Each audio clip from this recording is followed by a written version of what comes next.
Chers téléspectateurs, non, non et non. Le Classico, ce n'est ni Real Barça, ni River Plate Boca Juniors, et encore moins PSG OM. Le Classico, c'est Orchamps-Guian.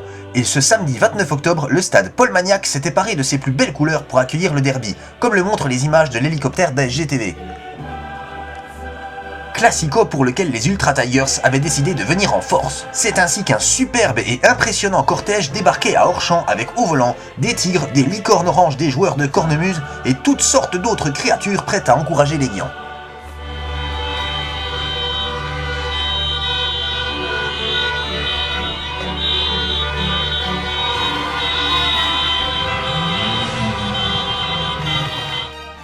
Bien sûr, seuls les médias les plus puissants et les plus avisés avaient obtenu les droits télé pour diffuser ce choc de titans. Et malgré la concurrence de beIN Sport, Canal+, TF1 et M6, c'est ASG-TV qui couvrait exclusivement l'événement, et l'Est républicain pour ce qui est de la presse écrite.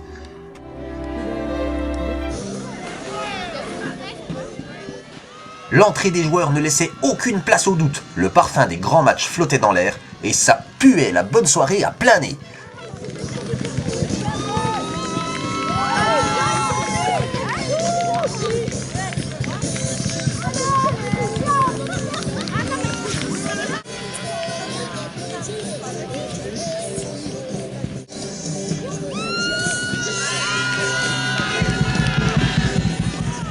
Après une minute de silence parfaitement respectée bien sûr à la mémoire de Laurent Bossis, qui œuvra énormément pour l'arbitrage au sein du district, les hostilités pouvaient débuter. Hostilités toujours très amicales bien sûr.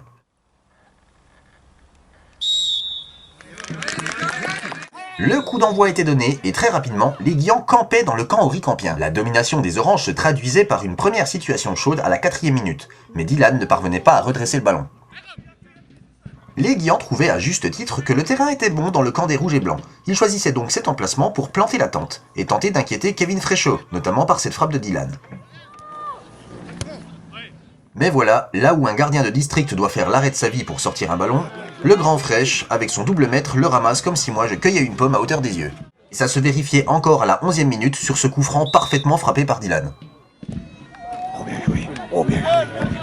Les Guians envoyaient donc leur plus grand joueur, Jean-Jean, 1,90, 1,92 s'il est en forme, pour essayer de concurrencer le portier auricampien, et il était tout proche d'y parvenir à la 12e minute.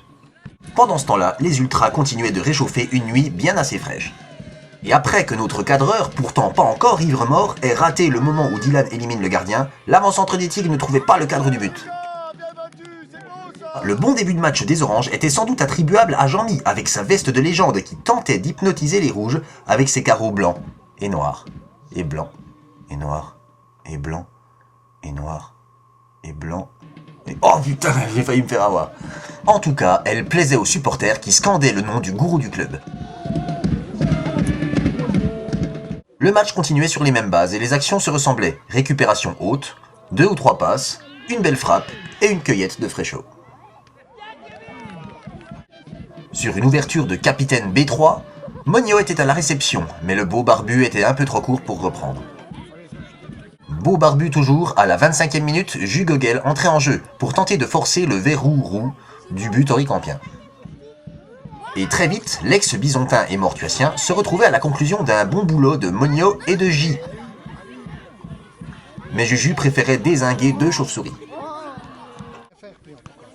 Il initiait ensuite un bon mouvement, avec Chienne et Monio, qui au bout de sa course obtenait un corner. Corner sur lequel les Ultras mettaient la pression, et sur lequel la tête de Monio heurtait le poteau. On jouait alors la 33e minute et on aimerait bien vous montrer quelque chose d'offensif de la part d'Orchamps. Et la seule action un poil dangereuse avait été cachée par Docha, l'excellent et joyeux juge de touche. Bref, schéma classique, Kevin continuait sa cueillette, Duduche gérait bien derrière, et les Oranges campaient loin de Guigo sans parvenir à trouver la faille.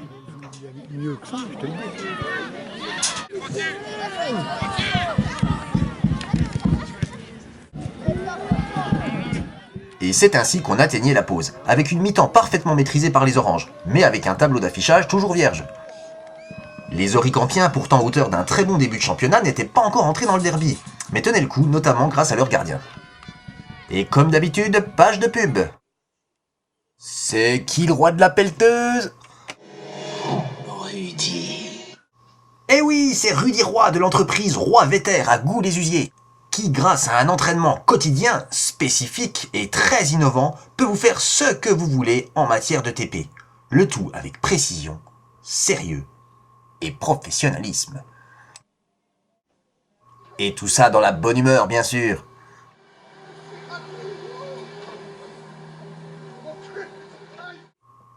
Entreprise de travaux publics, Roy Vetter à Goulet-Usiers. Ne vous fiez quand même pas à boulangerie, pâtisserie, épicerie qui est marqué en bas. Ils font pas ça. Et c'est reparti pour la deuxième mi-temps, avec à signaler l'entrée de Nez Bleu, qui de suite trouvait le même problème qu'en première mi-temps. D'entrée de jeu, une petite râpe de Romain Taillard était l'occasion de démontrer que l'état d'esprit était irréprochable entre les deux équipes, tout comme l'arbitrage excellent hier soir encore, ce qui est une très bonne habitude depuis le début de l'année. L'occasion aussi de rappeler que la SGV cherche toujours un arbitre pour la saison prochaine. Tiens, bien placé celle-là, yo. Le flot monté aux avant-postes parvenait à lober enfin le grand fraîche, mais il parvenait aussi à lober le but, donc ça compte pas. Alain débordait ensuite et centrait pour Dylan, vous connaissez la suite, celui qui évoluait encore en CFA à Pontarlier l'an dernier se régalait. Et attention, occasion pour hors-champ. Sur ce coup franc remarquablement botté par Garrett, le Guigo accompagnait le ballon qui frôlait sa barre. Dylan tentait encore sa chance de loin, mais Kevin se couchait tel un vieux cachalot. On jouait alors la 55e minute, et les Rouges montraient le bout de leur nez. Sur ce long coup franc, Jean-Jean tricotait mal avec ses grandes pattes, et Antoine Assinas contraignait Guigo à une très belle parade. Je le dis qu'en fait il y avait hors-jeu ? Non, je le dis pas. Du coup, le flot perforait la défense, et obtenait un corner. Bien joué! Corner à la suite duquel Monio trouvait encore le grand épouvantail qui s'opposait à sa tête. 60e, Teyou annonce le but.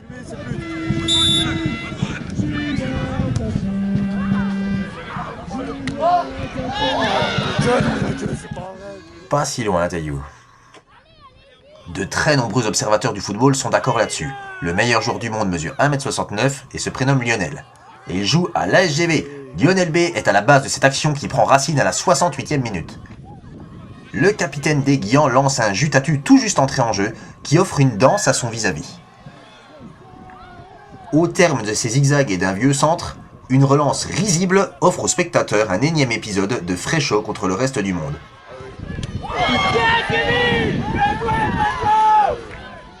Et après une tentative de Julien, une seconde d'Alain, je vous offre celle de Monio en version originale. Sulla destra, eccolo il cross di destra,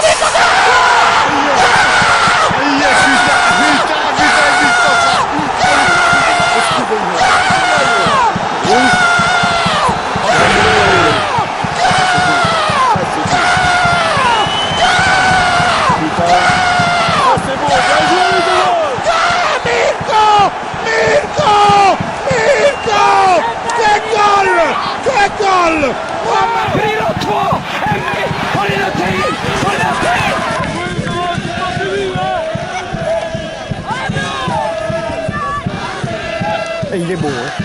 Et il est beau, c'est un beau but, c'est pas un machin.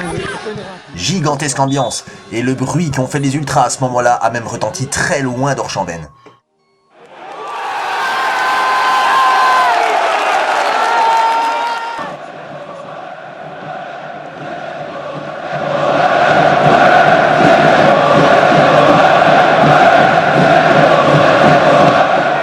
Encore du grand Monio. T'en penses quoi, Zizou? C'est le meilleur du monde, Monio? Ouais, de loin. Mais sans hésitation en plus. Parce qu'il a tout, quoi. Il a tout et puis arriver, c'est un mec sympa. Voilà. Si c'est Zizou qui le dit. On craignait une réaction des locaux après ce but, mais au lieu de ça, galvanisés par leurs formidables supporters, Jus se faisait flasher sur son côté droit. Une action qui aboutissait sur Nez Bleu, qui, sans doute inspiré par le feu d'artifice tiré par les ultras avant le match, envoyait une fusée dans la nuit froide de cette soirée d'octobre. Malheureusement, les mécaniques de pointe sont souvent des mécaniques fragiles, et Juju ne finira pas ce match non plus, et sera sans doute indisponible un petit moment. Il restait 3 minutes à jouer, et Orchamps obtenait tout de même un corner qui puait le hold-up, mais la défense ultra solide gérait l'histoire. On entrait alors dans les arrêts de jeu, et ce grand serin de Kevin se disait qu'avec la tête, c'était marrant aussi. Et que, quitte à tout faire, autant monter et marquer le but de la tête à la dernière seconde, non? Les Guillans flippaient sûrement un peu quand à la 94e minute, ils grimpaient finalement pour ajuster une somptueuse reprise du cul. Et pour le plaisir et l'amour du beau geste, on se l'armait.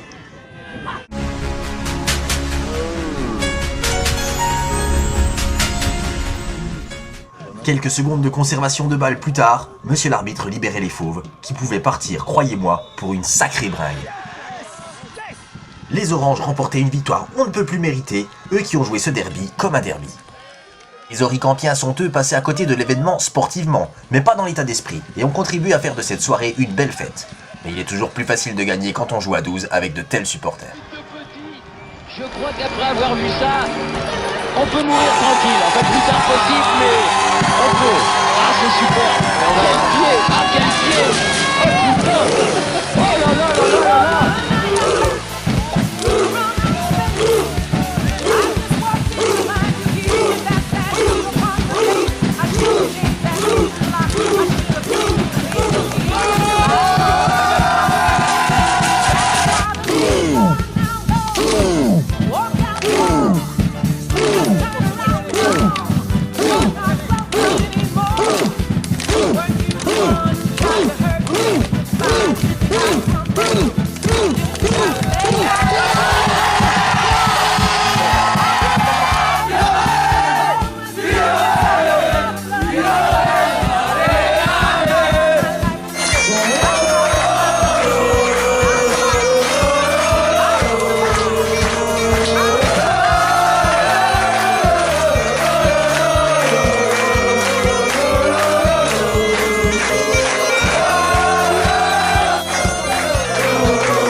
Donc avec Kevin Fréchot, le grand bonhomme d'Orchambaine. Donc salut Kevin. Salut. Alors ça fait quoi d'être le grand bonhomme d'Orchambaine et de pas pouvoir en fait garder sa cage inviolée quoi? On aurait aimé garder l'invincibilité préservée comme on peut dire, mais le match a été un peu compliqué. La S Guillaume a montré un peu plus d'envie que du côté Oricambien, donc sur l'ensemble du match, la victoire de Guillaume est méritée du coup. Ouais, on va dire que tu retardes un petit peu l'échéance avec toutes tes belles parades, enfin du moins tes parades, on a de l'extérieur on a l'impression que tu fais ça, tu prends des ballons improbables, tranquille pour toi, et même on a l'impression que nos frappes sont pas bonnes quoi. Ah, c'est un petit peu de métier, surtout avec ma collaboration avec Johan Frochebois dans le passé qui a porté ses fruits aujourd'hui, on peut dire ça comme ça. Ça tombe bien que t'en parles, je souhaite lui faire une petite dédicace à Johan, parce qu'on peut le féliciter, et on l'a jamais vu. Alors moi j'aimerais vous le présenter, Johan, s'il te plaît, tu peux venir nous rejoindre. Tu fais chier, j'ai pas envie de ça. On va se mettre à hauteur normale. Voilà, donc entre les hommes forts, voilà Johan Frochebois, un petit commentaire sur tes vidéos. Rien à faire, super content de tous les résultats et surtout des commentaires super sympas de tout le monde. Je suis content que ça se partage et que ça crée de la bonne ambiance de partout. C'est le but du jeu et ça marche bien, donc j'espère vous retrouver le plus souvent possible, quoi. Ok, merci Johan. En tout cas, il fait un super boulot. On reprend vite fait l'interview avec Kevin. Donc en fait, pour le reste de la saison, l'objectif c'est quoi? C'est la montée? Ah bah, pour l'objectif, pour moi, ça dépend, parce que moi j'ai un petit peu pour dépanner les équipes où il manque des gardiens, mais après, non, je ne sais pas exactement. Tu connais pas la Déjà, si je peux rejouer le match retour, le derby au match retour, ça peut être un grand plaisir. D'accord. On verra ce qu'on peut faire. L'intérêt, et puis du coup, qu'est-ce que tu penses de l'ambiance? L'ambiance dans les tribunes du côté de Gand? En vrai, ça m'a l'air bien sympathique. Après, ça fait plaisir d'avoir du monde au stade. Ça donne pas envie de signer à Gand? Ah, pour l'instant, après le boulot, ça fait un peu loin les entraînements. C'est pas évident, la vie de famille, le boulot. On peut signaler qu'on a un très grand Guigo. Exactement, aussi, exceptionnel, surtout sur la fin de soirée. Surtout sur la fin de soirée d'ailleurs, nous avons une belle soirée chez Nous Philippe André. Exactement, nous allons d'ailleurs aller le rejoindre un petit On moment. peut y aller, et puis après on va finir chez Philippe André, au restaurant du commerce. Philippe il nous attend. Donc merci Kevin. Et ben, merci à vous, À bonne bientôt. soirée et à bientôt. Ciao Kevin, merci. Et c'est reparti avec LGTV, avec Monio, pour ainsi dire l'homme du match, un superbe but. Monio, les années se ressemblent, les années passent et se ressemblent, pardon. Toujours, il y a quoi, il y a 4 ans que Lyon est venu aussi gagner à 0. But de Monio, comme d'habitude. Alors, petite impression sur tout ça? C'était un très grand plaisir de faire gagner Guinven face au Champion au derby. Ouais. Surtout sur une belle frappe, je suppose, que je verrai en replay. Et pour ainsi dire, le coach t'avait conseillé de frapper comment? J'aimerais savoir. Il m'a conseillé de frapper à ras de terre, car le gardien était grand. Et donc, j'ai décidé de ne pas suivre ses conseils. Oui. Malgré ses bons conseils, mais pas en cause de... Oui, tu veux rester titulaire. Et du coup, tu frappes sur la latte quoi. Sous la latte. Mais alors, tout le monde se pose la question, en fait, tout le monde sait, mais pas toi. Tu frappes du gauche ou du droite? Je frappe du pied. Ce qui est déjà pas mal. Alors c'est une belle frappe du pied de Monio qui me semble être une frappe de gauche. On verra ça en replay. Bon, alors maintenant, la troisième partie de saison de la soirée, pardon, qui va se passer chez Philippe André. Quels sont tes objectifs pour la soirée? Oh bah, mon colline. Merci. Merci Monio, bisous et... Merci, bien t'as-tu.